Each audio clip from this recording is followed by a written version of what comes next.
That's not fair.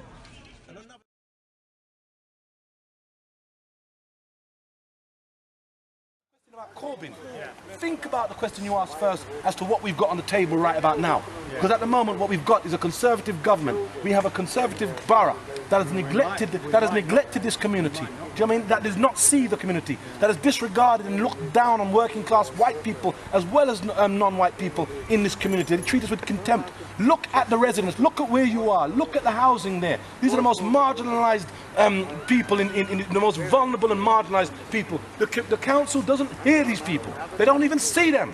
That's why they went and spent 10 million on the facade of a building rather than putting sprinklers and fire alarms. Because they're much more concerned about the aesthetics of an exterior of a building as to how rich residents in this borough sees that as an eyesore and how they can pad that up and ignore the rights of the people inside. That is the reality. So when you talk about, is this Corbyn, this isn't political. Do you know what I'm saying? This isn't a political issue, it's about people's lives. Look at a burnt out building, it's a monument. Do you know what I mean? It stands as a permanent exhibition until it's demolished. Do you know what I mean? People wake up in the morning, they've got to see that. And every time they see that, they see how marginalised, disenfranchised and divided they would like this community to be.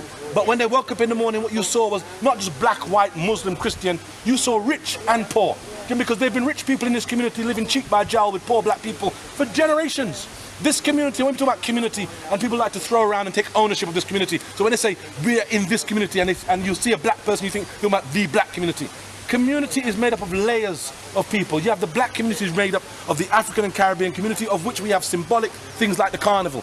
You have the white working class community, which is symbolic by the market. You have the Moroccan community. You have the Somalian community. You have the Portuguese and Spanish community, which is symbolized by the delicatessens and the little coffee shops that they have on the Bello. And that, when it comes together, interfaces and becomes what we construct as a community. Even rich white people like David Wainwright, who's been around here for generations. That is the core and the heart of what we call this community. Everyone else who comes in and buys in because they've seen the movie or they think it's a trendy area because the media says, look how wealthy it is, and these people come in and they sit down in the Bugattis and the Ferraris and their Porsches and they make no effort to integrate. This isn't a race thing. This isn't black or white. Do you know what I'm saying? It's a class thing. The borough with Victoria Borwick, that MP, she didn't speak to these people. Victoria Borwick speaks to those people in Chelsea. Emma Dent-Coed, the MP, speaks for these people. Do you know what I'm saying? Do you want to just say what you said about the building on camera? What about the building on camera? It's on camera there. What do you mean? Was it on camera? Well, you should have had your camera. Well, you see, you guys have the mainstream. The mainstream, no problem. No problem. You can pull out your camera. But what's your response? The mainstream media's dropped the ball. That's why social media. What is your response to what he says? How do you feel about what he just said about this area? Why is it a class thing? No, what's your personal view? We have people who have a certain amount of income. When the average property price in this area is 1.2 million, who do you think can buy it? When we talk about class, and some people say it's not about class because some of the people who own properties in that building had the right to buy and they own the property. Do you think any rich white man's going to go and buy a house in Grenfell Tower? That was still the white working class, the aspiring white working class, the aspirants who Thatcher convinced to go and buy their own home, so they go and buy a house on the 31st floor of some housing estate and believe they're now arrived. Nonsense, they're just as poor and working class, only that they own the property deeds of their house. Say your name first and spell it, so they've got your name. My name's Ishmael Blagrove, Blagrove. In what ways is this side of the borough treated differently? It's not about sides, because what you have is, you have people, rich and poor living cheek by jowl. You may have a man living in one social housing there, and a man who owns a million or a 3 million property right next door to him. Do you know what I'm saying? It's not about that. You know, understand it. What we have is, in that same dynamic and scenario that you've just raised, what we have is a situation whereby the council listens to the man who owns his house as opposed to the man who's in social housing. That is where the crisis in this country is coming from, whereby the marginalised, the disenfranchised, the voiceless people are not heard. And the only people you have to have a certain income or be connected to certain people before you're even heard. And what we have is you have poor working class people in this community who need to be legitimised by some cut glass accent before people take them seriously. Do you know what I'm saying? That's the bullshit and fuckeries that's going down. Can I ask, what do you I know you just said it, but how do you feel when you look at that building? What do you mean, how do I feel? How do you feel? Look at when you can look at that building, you can tell me how you feel and times that by 1,000. Do you Do you know what I mean? It's people. It's not just looking at the building and saying how do I feel. It's looking at the building and knowing that I know people who died in that building. Everyone, every resident, every person who can call himself a part of this community of Notting Hill would have at least known one person in that building. In the morning when it was time, when I'd seen all this stuff breaking out, news and people calling me at 1:30, 4 o'clock and all the rest of it, and I recognised that just the locality that my daughter couldn't come to school. She goes to school in one of my children that I look after goes to school in Avondale. Do you know what I'm saying? So, and as soon as I said to her, listen, you can't go to school, she said, why? I said, because there's been a fire. She looked at me and said, my God, my children, my friends are in the school, my friends are there. So she started getting to hyperventilating and all that. Look at how it affects this community. So when you say to me, what do I feel? Do you know what I mean? I feel the pain of knowing people who've died in that attack. Yesterday I was sitting down in my house with a friend of mine, and as we sat down he was saying, well, what's happened to Khadija Say?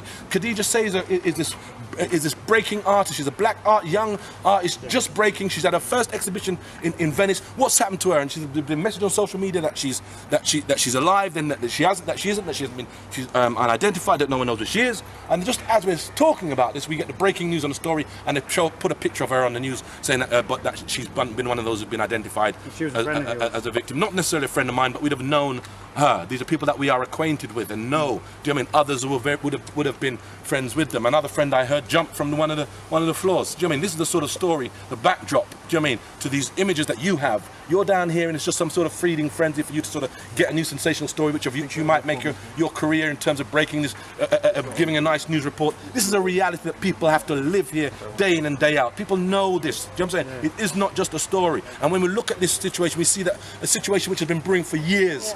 We see something whereby the residents have been complaining about it for years. We see whereby the residents have commissioned their own independent reports in terms of the health and safety, the fire risks in that building in particular, but not just that building, in terms of Silchester, Warnington. There are other issues in terms of whereby they've been trying to knock down buildings. They use the term regeneration. Do you know where I'm coming from? Now, yesterday I watched on the media whereby some government, it was either Theresa May or some government minister, stands up and tells me about lessons must be learned.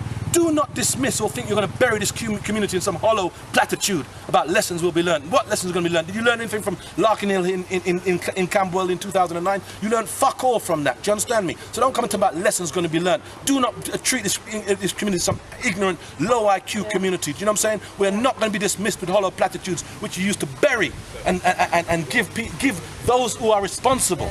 Do you know what I'm saying? You mitigate the responsibility of those who are responsible for those decisions. This is not a case of negligence. This is a case of corporate manslaughter. People should be held accountable. People should be in jail for this. But I very much doubt we will get that with this corrupt government. People are lucky there's no uprising in this country. If I had my way, I wouldn't be sitting out here talking. You'd be the first places that would be seizing. You, the media, you would be held hostage. You are the ones who facilitate this. You are the mouthpiece of this government. You are the people who make this possible. You are the ones who validate it. You are just as culpable as this government. We're all in it together.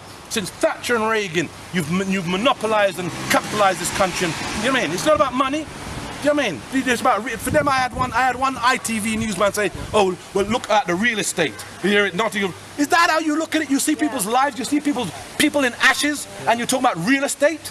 You're lucky you never get lynched. What do you want to happen? What do you want to happen now? What do you think? What do I want to happen? I want it to be a revolution in this country. I say fuck the media, fuck the mainstream. You don't deserve to be there. Do you know what I'm saying? I mean, we should be campaigning not to government, but to the BBC, who acts as mouthpieces for this corrupt government. Do you know what I mean? People need a revolution in this country, nothing short of that. And if this was any other country, there'd have been a revolution. We've seen how you, the mainstream media, have responded and reacted. For 2 years, you've hounded, demonised Jeremy Corbyn. And you said he was unelectable. He can't be, there's no possibility of this man being elected. And you created that narrative that people actually believed your bullshit for a while. But what this election has done is shown that people are immune. They were in bulletproof vests to you and the other billionaire sort of media owners and Rupert Murdoch and all those other motherfuckers. They're immune to that shit there. And that is the vote of confidence, not in terms of Jeremy Corbyn, but it dismisses May.